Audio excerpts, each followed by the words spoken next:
Aha ni ku mutumba Gasarara, zone Nyabibondo, intara ya Bujumbura. Neza na neza turi ku mutumba Gasarara, aho twatembereye urugomero rwa Gasarara. Nk'uko mubibona, aha hari vyinshi batuyagiye. Tukaba twayaze na Domitien Nzeyimana, umwe mu baronkejwe agashirukabute kitiriwe inkerebutsi. Jewe nitwa Nzeyimana Domitiano, umwe mu batanguje urugomero rw'umuyagankuba ku ruzi Ruhete, ruri ku mutumba Gasarara, zone Nyabibondo, intara ya Bujumbura. Urwo rugomero rero twarutanguje mu mwaka w'ibihumbi 2014. Kugeza uno munsi rero turakwije imyaka 10 dutanguye kubaka urwo rugomero rw'umuyagankuba. Tuhejeje kuzunguruka hirya no hino kuri urwo rugomero. Mbega mwabitanguye mwisunze iki?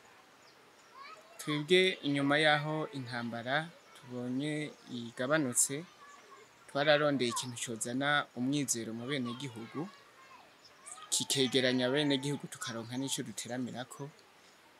Tuca twiyumvira kugendura rurya ruzi bita Ruhete, tuca tubona yuko dukwiye kuhubaka ikintu cozana umwizero mu bene gihugu, kikazana n'ingenzi mu karere mu gihe mu ntambara atanu umuntu yaragitembera hino. Niho rero twaca tuja hamwe twubaka ako kagomero k'umuyagankuba kuva mu bihumbi 2014. Mu bihumbi 2018 twari dutanguye kwakiriza abene gihugu. Eka abene gihugu baratwishimiye gose, babonye ko intumbero tuyishitseko tugashobora gutanga umuyagankuba na mwaburya Regideso tutiteze ko muri iyi minsi ya vuba ishobora kuronsa umuyagankuba abene gihugu bo muri kano karere. Ariko turazi ko leta mvyeyi idukunda, iriko irakora ibishoboka byose kugira ngo amakomine yose, amazone aronka umuyagankuba. Ariko nibyakunda byose ni byiza, twebwe tuzobandanya dukora mu nzuzi zose tubona ko bishoboka ko twubaka utugomero duto duto, dukoranye n'abene gihugu, dukoranye n'intwaro karere akariko kose. Twabonye kuri runo rugomero hari ivyuma vyatwaye amafaranga menshi. Mbega mwabigenjeje gute kugira mu bigure? Twebwe ubwacu tumaze kuja hamwe tugaterateranya ibyiyumviro, twashiye dushinga ishirahamwe ryitwa Bahabona. Twagitiriye icyo tugomba ko gushikako, kuko twakwifuza ko tuba abahabona mu miryango iwacu. Twaregeranije udufaranga dushoboye kuronka mu mwaka wa 2015. Niho twandikira ambasade y'Abadagi, baraduterereye tuca tuguramwo amatiyo mwabonye hajya amazi ashungurukanamwo agiye kuzungurutsa imashini. Muri ico gihe rero niho twabandanya twongereza uburyo dufise, utwuma tumwe tumwe tukaducura ku bacuzi, tukaduteranya, tukadusudira. Hanyuma mu mwaka wa 2018 itara rya mbere rica riratangura kwaka. Uwo munsi twaravyinye turagira umunsi mukuru, Imana iratubonekeye ku mutumba Gasarara. Mbega muravye nk'amwebwe mwatanguje rino shirahamwe, Yego. Mubona intambamyi mufise ari izahe? Intambamyi twagiye gukora ikintu tutamenyereye. Kumwe bavuga bati uja mu kibira utazi ugaca inkoni utazi. Twabikoze mu buryo buke, tubikorera ahantu hahanamye, tutanamenyereye cyane kubikora. Mugabo tugenda tugana ati naho turiko turaruha, reka tuzoshike ku ntumbero, turonke umuyagankuba muke mugabo mpaka tuwuronke. Rero imanga zaragiye ziradukorako, zikasitura ibyo twubatse, hanyuma n'inkuba zikabiturira, tukaca mugabo tubandanya, ntitwadehukiwe, twagumije ko umutima n'amaboko, twagumye dukora buke buke kugeza uno munsi. mu mwaka wa 2022 niho twitura ikigo payeje kiratwakira turaja mu ihiganwa tuca tuba aba kabiri turonka agashimwe kagira kabiri mu bushimwe bariko baratanga. Akanoti rero twarotsindiye ico gihe karadufashije, akariro kaca kariyongera, twahorana ingo zishika 50, ubu kugeza ubu dufise ingo 129 zishobora gucana umuyaga nkuba mu nzu iwabo hakabona. Ubu bakora ku kibambazi mu nzu hakaca habona. Abana ubu barakurikirana ivyigwa ku mugoroba mu masaro de coiffure, ubu barakora. Hariho n'isengero ngaha mu micungararo, ni isengero niniya cane abakristo baho ya katolika biyubakiye, bakoresheje uyu muyaga nkuba wacu mu gusudira bafadikanya ivyuma. Hariho n'ivuriro nyene naho ryo nyene ryubatswe, uwo muriro wacu barawikozeko kuko wari ugeze kuri volte zingana 245. Murumva yuko wari umaze kugira inguvu. Hanyuma amaradiyo aduza amajwi, amabafure aha mu masengero yo mu micungararo barabikoresha bakoresheje uyu muyaga nkuba, tutibagiye ko ubu mu miryango benshi bafise amatelefone dushariza kuri uyo muyaga nkuba nyene. Nuko turaheruka kubona mutahukana agashiruka bute k'umukuru w'igihugu mu nkerebutsi. Yego. Ako gashiruka bute kasahirije iki muri kino gikorwa cyayo? Turiko turisuganya, twarakakiriye kandi turakengurukira nyine icubahiro umukuru w'igihugu cyacu cy'u Burundi, kubona twarashoboye guhiganwa n'abandi mu migambi 10 yari yatowe mu gwaruka gwitwaye neza. Twebwe rero twashiye tuba ba kabiri. Ako gashiruka bute rero twaronse, ubu turiko turarondera ibindi bikoresho kugira ngo ibyari bishaje byononekaye tubisubirize. Ubu rero turi ko mu gikorwa cyo gusanura, mugabo turacegeranya ibikoresho. Guhera ku munsi wa mbere w'indwiza tuzoba dutanguye gusanura. Ajya amatiyo yose mwabonye ajya arashaje, aramena amazi, tuzoyasubiriza. Ngira aho mwazananye hari hano mwabonye amatiyo tumaze kurunda, ajya rero nayo tumaze kugura. Hariho n'ayandi akiri mu nzira ariko aregereza gushika, ku munsi w'ejo tuzoyashikana. N'ibindi bikoresho birahari turiko turabigura kugira ngo turabe yuko n'umwimbu wokongerekana w'umuyaga nkuba, ingo zahora zicana turiteze yuko zizoca ziyongera.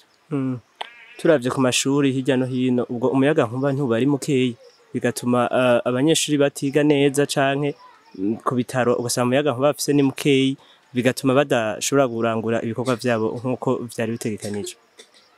Mu bisanzwe nta uvuka rimwe ngo yuzure ingobyi, ariko twebwe turakenguruka kuko ibyo ntitwabiziga, ariko kubona abene gihugu bashobora kuronka umuyaga nkuba wiyubakiwe nabo nyene, mu gihe tumenyeye mu Burundi ko ingomero z'umuyaga nkuba zubakwa n'abashinwa canke abazungu. Ibyo turashima uko biba biri kose, abene gihugu barakenguruka kubera ko amashure awukoresha si menshi, canke abanyeshure si benshi cyane. Ni muri izo ngo 129, ivuriro naryo ni rimwe. Ego n'amasengero ubu unya ukoresha ageze kuri 3, mugabo n'abandi biteze ko hamwe twoheza gusanura tukabona wiyongereye, nabo nyene tuzobakira kugira ngo nabo nyene baronke umuriro bakoresha mu masengero iwabo. Ubu kugeza aho mugejeje ibikorwa vyanyu, mubona mwosaba iki abantu canke mwosaba ufasha ubwahe? Nubu unye turacasaba gushigikirwa, gufatwa mu mugongo, kuko nubwo tugomba gusanura mwabonye yuko ibikeneye gusubirizwa ni sibike biracariho. Ubu rero twe twaciye turaba bikuru bisa n'ivyononekaye, nibyo tugira duhereko. Ibindi nabyo tuzoza turegeranya udufaranga uko twahora tubikora, n'abenegihugu bawucana kubera aribo bawubatse, barariha udufaranga duke duke twa maintenance kugira ngo umuriro ugume uboneka. Muri urwo runani harimwo umukenyezi umwe, akaba yatuyagiye vyinshi ku bijanye n'urwo rugomero. Reka tumutege yompi. Nitwa Sinzobatungana ya Mwari. Twebwe nanze nkaba ndi mu bagize mu kubaka urwo rugomero, nkaba ndi umukenyezi umwe twafasanize n'abo bandi. Hama n'ukuri twarashimye turakenguruka rwose ukuntu Imana twagiye tubona uwo mucanwa wuboneje. Ubundi jewe nkivuka ngikura aha muri aka karere iwacu hari ahantu hatabaho nkuko bagiye babivuga, intambara yo yari yazisongera isibe. Hanyuma ubu unye n'ukuri turashima tukakenguruka, ubu unye turacana umucanwa ukuri kwamye, abanyesuri bakiga mw'ijoro. Jewe ndafise abana muhira bariga mw'ijoro, iradiyo tukavuza, umutama akavuza akaradiyo. Nkuko bagiye babivuga aha kw'ishengero niryo twinzirirako, mu gusudira niho twakoresheje, waradufasize ibintu vyinshi cane. Nico gituma twashimye kandi tugashimira n'abantu bariko baradufata mu mugongo, na cane cane dushimira n'umukuru w'igihugu ariko akwirikirana ivyo bintu kugira ngo adufate mu mugongo. Atiyumviye ati ivyo bintu abo bantu biyadukanize, n'ukuri Imana igume imuhezagiye. Hama iterambere iwacu riguma riza riguma ryiyongera, riguma riza. Iterambere ry'iwacu turacana umuriro ku muyaga nkuba. Urabona kare twebwe tugikura ku mugoroba abamama bavuga ati genda murondera ibimorimori, imikenkekenke, tukagira imikenkekenke mu gucumba ubugari. Abana bakamureka, ariko uno munsi ukoma ku kibambazi umuriro ukaba wuje. Uno munsi wihinda ahantu amazi ukavomera aho nyene. Uno munsi ivyo twebwe twabiboneye hepfo mu gisagara. Nukuri Imana yarakoze, ntawe utokenguruka. Kimwe mu bintu biba ari intambamyi kuri mwebwe n'ivyaha? Ibintu twovuga ati ni intambamyi nkuko bagiye babivuga ati ntawe uvuka rimwe ngo yuzure ingobyi. Turashaka ko uwo mucanwa n'ubundi nyene wokomeza wiyongera, ko nk'ubu unye muci muzuba kubera murabonye narya matiyo ukuntu yatobagurice, amazi ahaye amenekera hasi. Urumva hajya mu masini umuriro ntiziba zigitanga neza umuriro. Ico twosaba rero, twosaba nkuko nyene bari nyuma yacu abadukurira n'ubundi nyene baguma badufase mu mugongo, bakaguma nyene n'ubundi nyene badufase mu mugongo, bakaguma badufasa muri ivyo tuba dukenye. Kuko mwabonye bijya vy'amatiyo, mwabonye hariho n'umugende w'amazi bari barubace, umanura murajya uzana hajya mu matiyo. Mwabonye yuko naho nyene bimeze vyasanzagurice. Hajya hose harakeneye isima, hagakenera amagabiro kuva mu ruzi ruguru gusika ahanye ku kinogo gitwara amazi mu matiyo. Mwabonye ko ibintu byarafutanye. Ni naco gituma rero dusaba tuti badufashe kugira ngo ivyo vyose tubironke. Murabona abenegihugu naho twegeranya akanoti ntibikunda neza nkuko umenga tuba dufise abantu badusahiriza, ariko dufise abadusahiriza na benegihugu nabo nyene barashobora kugira ati ego ibintu ni sawa. Nuko